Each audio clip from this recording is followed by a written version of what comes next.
ತೀರ್ಮಾನ ಮಾಡಿದೆ. ಕುಂದಾಪುರಕ್ಕೆ ಹೊರಟದ್ದು ಬತ್ರ ಸಂತೆ ಸಂತೆ ಕುಂದಾಪುರ ಸಂತೆ.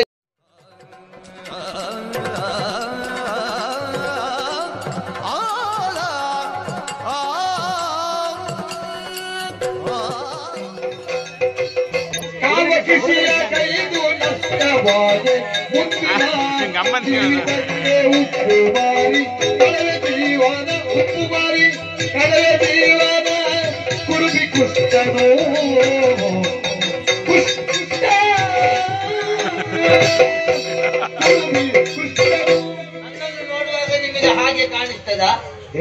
ಕುಷ್ಠ ಬಂದವರ ಹಾಗೆ. ಕುಡುಮಿ ಕುಷ್ಠ ನನ್ನ ಹಿರಿಯವರು ಇಟ್ಟ ಹೆಸರು ಅದು. ಸ್ವಾಮಿ, ನಾವು ಇಲ್ಲಿಯವರಲ್ಲ, ಮತ್ತೆ ನಾವು ಗೋವಾದಿಂದ ವಲಸೆ ಬಂದವರು. ಇದು ಗೋವದ ಅಲ್ಲ, ಈಗ ದೇಹ ನೋಡುವಾಗ ಗೋವಾದ ಹಾಗೆ ಉಂಟಲ್ಲ. ಗೋವಾದಿಂದ ವಲಸೆ ಬಂದವರು ನಾವು. ನಾನು ಹೀಗೆಲ್ಲ ಇರ್ಲಿಲ್ಲ ಸ್ವಾಮಿ. ಒಂದು ಹೊತ್ತಿಗೆ ಬಹಳ ಮೇಲಿನ ಮಟ್ಟದಲ್ಲಿದ್ದೆ. ಹೌದೌದು, ನಾವು ಬಹಳ ದೊಡ್ಡ ಕೃಷಿಕರು. ಬಲ್ಲವರೊಂದು ಮಾತು ಹೇಳಿದ್ದಾರೆ, ಗೊತ್ತುಂಟ ನಿಮಗೆ? ಕೃಷಿತೋ ಜಾಸ್ತಿ ದುರ್ಭಿಕ್ಷ ಅಂತ. ಅದು ನಾಸ್ತಿ ದುರ್ಭಿಕ್ಷ ಅಂತ ಹೇಳಿದ್ದು, ಈಗ ಜಾಸ್ತಿ ಆಗ್ತಾ ಉಂಟು. ಕೃಷಿಯನ್ನು ನಂಬಿದವರಿಗೆ ಇನ್ನು ದುರ್ಭಿಕ್ಷ ಬರ್ಲಿಕ್ಕೆ ಇಲ್ಲ, ಯಾಕಂದ್ರೆ ಬರುವಷ್ಟು ಬಂದಾಗಿ. ನಾನು ಕೂಡ ಎಲ್ಲವರ ಹಾಗೆ ಕೃಷಿಯಲ್ಲಿ ಏನಾದ್ರೂ ಮಾಡುವಂತ ಭತ್ತ ಮಾಡಿದೆ. ಭತ್ತಕ್ಕೆ ಅದರ ನಾಟಿ ಮಾಡುವುದಕ್ಕೆ ಜನ ಸಿಗುವುದಿಲ್ಲ.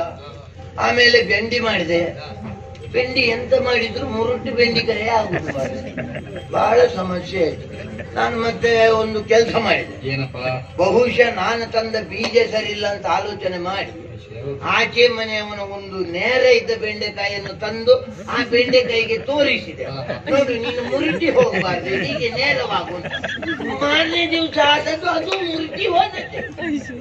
ಬಹಳ ಹೇಗೆ ಕೃಷಿ ಮಾಡುದು ಹೇಗೆ ಬೇಡ ಅಂತ ಹೇಳಿ ನಾನು ಮರದಲ್ಲಿ ಹೊಲಸು ಮಾಡಿ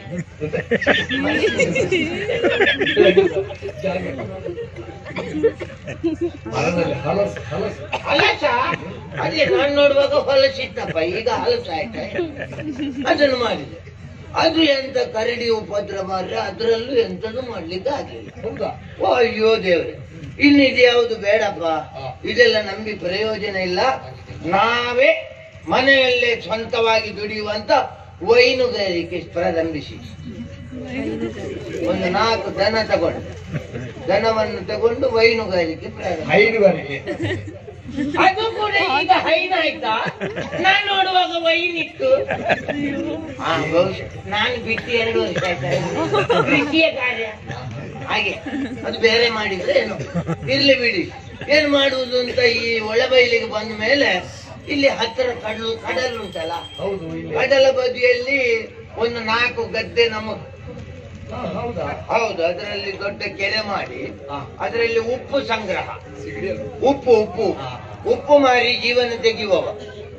ಉಪ್ಪು ಅಂತ ಹೇಳಿದ್ರೆ ಖರ್ಚು ಕಡಿಮೆಯಲ್ಲಿ ಬಂಡವಾಳ ಹಾಕದೇ ಇರುವಂತಹ ಒಂದೇ ಒಂದು ವ್ಯಾಪಾರ ಅಂತ ಹೇಳಿದ್ರೆ ಉಪ್ಪು. ಅದನ್ನು ಯಾರೂ ತಯಾರು ಮಾಡ್ಲಿಕ್ಕಿಲ್ಲ, ಅದು ಅದರಷ್ಟಕ್ಕೆ ತಯಾರಾಗ್ತದೆ. ಹೌದು, ಯಾರು ಹೇಳಲಿಕ್ಕಿಲ್ಲ ಇದು ನಮ್ಮಿಂದ ಆದದ್ದು ಅಂತ. ಮತ್ತೆ ಇನ್ನೊಂದು, ಅದರಲ್ಲಿ ನಷ್ಟ ಆಗ್ಲಿಕ್ಕೂ ಇಲ್ಲ. ಯಾಕಂದ್ರೆ ಬೇರೆ ಯಾರಿಗೂ ಉಪ್ಪು ಬೇಡದಿದ್ರು ನನ್ನ ಮನೆಗಾದ್ರೂ ಕೊಂಡೋಗ್ತೇನೆ. ಹಾಗಾಗಿ ವ್ಯಾಪಾರ ಆಗ್ಲಿಲ್ಲ ಅಂತ ಹೇಳುವುದಕ್ಕೂ ಇಲ್ಲ. ಇನ್ನೊಂದು ದೊಡ್ಡ ನಮಗೆ ಉಪಕಾರ ಏನು ಗೊತ್ತುಂಟ? ಉಪ್ಪಿಗೆ ತೆರಿಗೆ ಇಲ್ಲ, ಅದರಲ್ಲಿ ಬದುಕಿತ್ತು. ಬಂದದ್ದು ಲಾಭ ನಮಗೆ. ಹಾಗೆ ಇವತ್ತು ಕುಂದಾಪುರ ಪೇಟೆಗೆ ಹೋಗುದು ಅಂತ ತೀರ್ಮಾನ ಮಾಡಿದೆ. ಕುಂದಾಪುರಕ್ಕೆ ಹೊರಟದ್ದು ಬತ್ರ ಸಂತೆ ಕುಂದಾಪುರ ಸಂತೆಗೆ ಹೋಗಿ ಉಪ್ಪು ಮಾರಾಟ ಮಾಡುವಂತ. ಅವಳಿಗೆ ಗೋಣಿ ಚೀಲದಲ್ಲಿ ತುಂಬಿಸಿಟ್ಟಿದ್ದಾರೆ. ಗಾಡಿಯು ಸಿದ್ಧವಾಗಿ ಉಂಟು. ನಿಮ್ಮಲ್ಲಿ ಮಾತಾಡಿದ್ರೆ ನನ್ನ ವ್ಯಾಪಾರ ಎಲ್ಲ ಕೈಕೊಂಡಿತ್ತು. ನಾನು ಬರ್ತೇನೆ ಸ್ವಾಮಿ, ಒಳ್ಳೇದಿರ್ಲಿ. ಹೀಗೆ ನಾವು